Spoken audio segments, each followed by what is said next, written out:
அன்பு தமிழ் மக்களே, வணக்கம். ஜோர்டானில் நிறுத்தி வைத்திருந்த அமெரிக்காவின் 3 F-35 விமானங்களை ஈரானின் பாலிஸ்டிக் மிசைல் தாக்கி அழித்துவிட்டது என்று ஈரான் மாறு தட்டியது. அப்புறம் ஏன் போரை நிறுத்த சொல்லி வாயிலும் வயிற்றிலையும் அடிச்சுக்கிட்டு இருக்கிற? மர்ம தேசத்தின் ஒவ்வொரு செயலும் மர்மமாகத்தான் இருக்கிறது. அமெரிக்காவின் விமானமான F-35 விமானத்தை அழித்தால் அமெரிக்கா ஈரானை சும்மா விடுமா? அதுவும் 3 விமானங்களை அழித்ததாக சொல்கிறது ஈரான். அதை கேட்டுக்கொண்டு இன்னும் விகரஸாக தாக்குமா அல்லது சீஸ்ஃபயருக்கு கெஞ்சிக்கிட்டு வருமா அமெரிக்கா என்பதை கருவில் இருக்கும் குழந்தை கூட தெளிவாக கரெக்டாக சொல்லிவிடும். புழுகுவதற்கு ஒரு அளவே இல்லையாடா. இதுக்கு தான் தமிழ்நாட்டு பக்கம் வராதீங்கன்னு சொல்கிறது. அது ஒரு தொத்து வியாதி, உங்களுக்கும் நல்லா தொத்திக்குச்சு. ஆகஸ்ட் 2ஆம் தேதி ஈரானில் உள்ள ஒரு லேண்ட்லைன் ஃபோனில் இருந்து சவுதியில் உள்ள அமெரிக்கன் எம்பசிக்கு ஒரு ஃபோன் கால் ஒன்று வந்தது.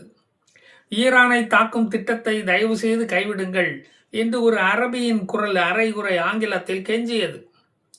B-252H பாம்பர்ஸ் விமானம் தாங்கி கப்பலில் இருந்து கிளப்ப வேண்டாம். அதில் லோடு செய்யப்பட்ட 70,000 பவுண்ட் எடையுள்ள பங்கர் பஸ்டர் பாம்களை தயவு செய்து அன்லோடு பண்ணி இறக்கி வச்சிடுங்க. நாங்கள் போரிட விரும்பவில்லை. அமெரிக்கா சொல்வதை வாய்ப்பொத்தி கொண்டு நாங்கள் கேட்போம் என்று ஒரு அழுகுரல் ஒலித்தது. பாஸ், இவனை நம்பாதீங்க, நல்லா நடிக்கிறான். ஆயுதம் தயார் செய்வதற்கு டைம் கேட்குறான். எந்த நேரம் வேண்டுமானாலும் நம்மை நோக்கி ஏவுகணையை திருப்புவான். ஜாக்கிரதை, இவனை நான் பலமுறை பார்த்துட்டேன் என்று நேத்தன்யாகு ட்ரம்பை எச்சரித்தார். கடைசியா ஒரு சான்ஸு IRGCக்கு கொடுத்து பார்ப்போமே என்று தீர்மானித்தார் ட்ரம்ப். நான் சொல்ல வேண்டியதை சொல்லிட்டேன், அப்புறம் குத்துதே கொடையுதே என்று என்னிடம் வந்து சொல்லப்படாது என்றும் எச்சரித்து விட்டார் நேத்தன்யாகு. இப்போது ஈரான் ஒமான் கூட ஒரு தனி ஆவர்த்தன ஒப்பந்தம் ஒன்று போட்டுக்கொண்டு இருக்கிறது. அது என்ன சதி வலை பின்னுகிறதோ தெரியவில்லை. ஹார்முஸ் நீரிணையை நாம் 2 பேரும் கண்ட்ரோல் பண்ணுவோமா? இல்லைன்னா அப்பப்போ நான் குண்டை போட்டு உன்னை கண்ட்ரோல் பண்ண வேண்டியது வரும். இல்லைன்னா நீ இதையெல்லாம் கண்டுக்கப்படாது, ஓகேயா அப்படின்னு கேட்குது. நாம் ஸ்பைடர்மேன் யூனிஃபார்மில் போய் அதை பார்த்து இவர்களை கண்ட்ரோல் பண்ண வேண்டியது வரும் என்று சொல்லுகிறது இஸ்ரேல் அமெரிக்காவிடம். ஈரானின் மேஜர் அலி அப்துல்லாஹி அலியாபாதி முக்கி முனங்கி ஒரு பாதி உண்மையை கக்கி இருக்கார். அமெரிக்காவுக்கு தூக்கி பிடித்து கொண்டு எந்த நாடும் சமரசத்துக்கு எங்களிடம் வர வேண்டாம். அப்படி வந்தா அந்த நாட்டு கப்பல் ஹார்மஸ் கடலிலேயே தீப்பற்றி எரியும், கொழுந்து விட்டு எரியும் என்று எச்சரிக்கை செய்திருக்கார். ஈரானில் இராணுவம் ஒரு அரசாங்கத்தை நடத்துகிறது, அரசியல் தலைவர்கள் இன்னொரு அரசாங்கத்தை நடத்துகிறார்கள். இதில் எது உண்மை எது டூப்ளிகேட் என்று யாருக்கும் தெரியல. பாதி ஈரானியர்கள் பேச்சுவார்த்தைக்கெல்லாம் வராதிங்கப்பா, பாம் போட்டு ஈரானின் ஆட்டத்தை க்ளோஸ் பண்ணுங்க, சட்டுப்பட்டுன்னு காரியத்தை முடிங்க, போகிற முடிவுக்கு கொண்டு வாங்க அப்படின்னு கேட்குறாங்க. ஈரானை எதிர்ப்பவனை அவனுடைய கப்பலில் தீய பற்ற வச்சு கொல்லாமல் நாங்கள் விடமாட்டோம் என்று குரல் நடுங்கியபடியே, தெனாவட்டாக தொடை நடுங்கியபடியே மிரட்டுகிறது ஈரான் அமெரிக்காவை. ஈரானுடன் லாக்கர்ஹெட்டில் சிக்கலில் மாட்டிக்கொண்டிருக்கும் அமெரிக்கா இப்போது முழிக்கிறது என்ன செய்வதென்று. ஈரானின் எந்த எதிர்ப்பையும் எளிதில் சமாளிக்கும் அமெரிக்கா.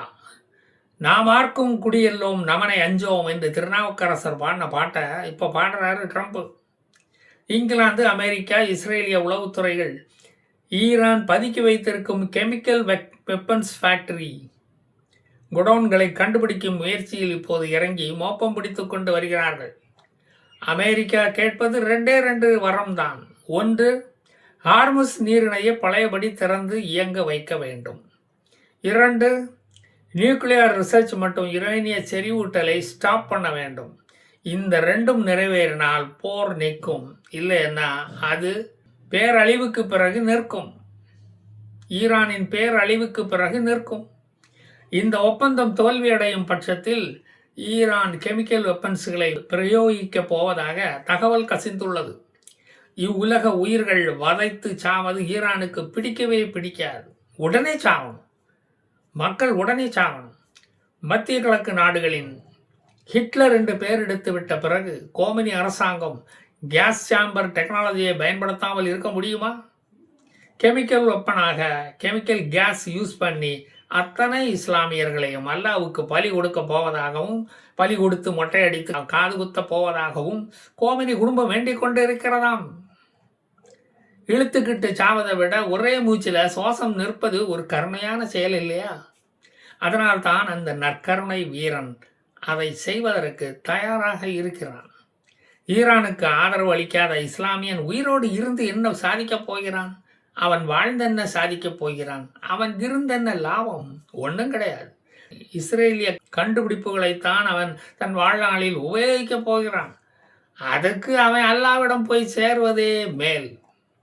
சமீபத்தில் அமெரிக்கா இஸ்ரேலிய வாட்டர் சப்ளை சிஸ்டத்தை கவனித்து வந்த கம்ப்யூட்டர் சிஸ்டத்தை, அந்த மெகா சர்வரை ஈரான் ஹேக் செய்து விட்டது. தண்ணீர் சப்ளையை சரிவர செய்ய முடியாமல் செய்து விட்டது ஈரான். எங்களுக்கும் தெரியும்ல டெக்னாலஜி. ஹேக்கிங் உனக்கு மட்டும்தான் தெரியுமா? அது என்ன இஸ்ரேலின் ஏகபோக உரிமையா?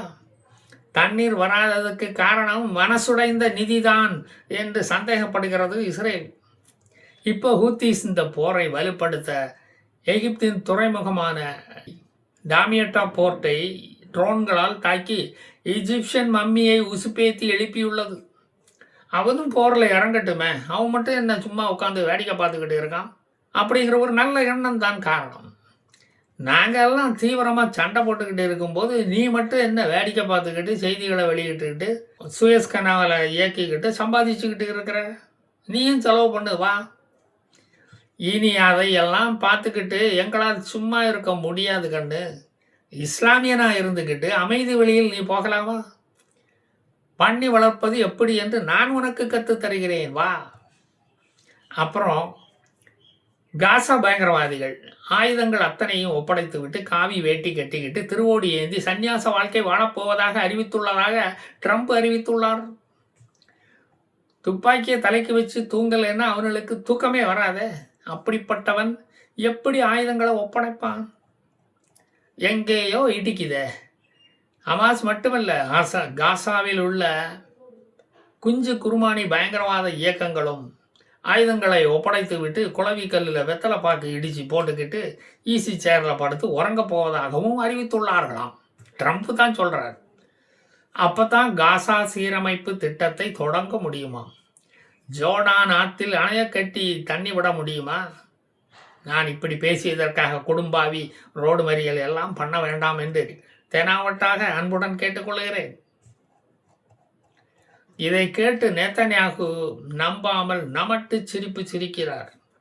அடக்கம் பண்ணுவதற்கு நாங்கள் திட்டம் போட்டுக்கிட்டு இருக்கும்போது நம்மளை இப்படி போட்டு குழப்புறாரே இந்த ட்ரம்ப்பு, நம்மளை தடுக்கிறாரே. டிஸ்ஆர்மாமெண்ட் அக்ரிமெண்ட்டை என்றைக்குமே ஹமாஸ் ஏற்றுக்கொண்டதில்லை. அப்படிப்பட்டவர்கள் அப்படியே சொல்லி இருந்தாலும் ஈரானை மாதிரி மாற்றி மாற்றி பேசும் குணம் உடையது ஹமாஸ். நமக்கு தெரியாதா? அவர்களுக்கு, அதாவது ஹமாஸுகளுக்கு தாடையில் வெள்ளை துணி கெட்டும் வரை அவன் வாய் மூட மாட்டான். அதற்காகத்தான் பேல் கணக்கில் காடா துணி வாங்கி குவிச்சு வச்சிருக்கோம் இஸ்ரேலில். பாலஸ்தீனத்தை டெக்னோக்ராட்டிக் அத்தாரிட்டி ஆளப்போவதாக சொல்கிறாங்க. அந்த கமிட்டியில் ஹமாஸ் நுழையாமல் இருந்தாலே அது பெரிய விஷயம். முதல்ல தொடங்கின காசா பிரச்சனையை ரெண்டாவதாக பார்ப்போம். ரெண்டாவதாக துவங்கின ஈரான் பிரச்சனையை முதல்ல பார்ப்போம். ஹமாஸ் பாம்புக்கு விஷம் கிடையாது. நாகப்பாம்பு மாதிரி பச்சை பாம்புக்கு விஷம் கிடையாது. அதனால அதை ரெண்டாவதாக பார்ப்போம் அப்படிங்குது இஸ்ரேல். அதனால் அந்த தாடி வளர்த்த நாகப்பாம்பை முதல்ல நாம் கொல்வோம் ஒன்றாக என்று அறிவித்து விட்டார் நேத்தன்யாகுவும் ட்ரம்ப்பும். ஆணி வேரை நசுக்கினால் மரம் துளிர் விடாது என்பதை செய்கிறவன் ஹீரோ, மற்றவன் ஜீரோ. நான் மறுபடியும் வந்து மீதியை சொல்வேன். ஜெய் ஹிந்த்.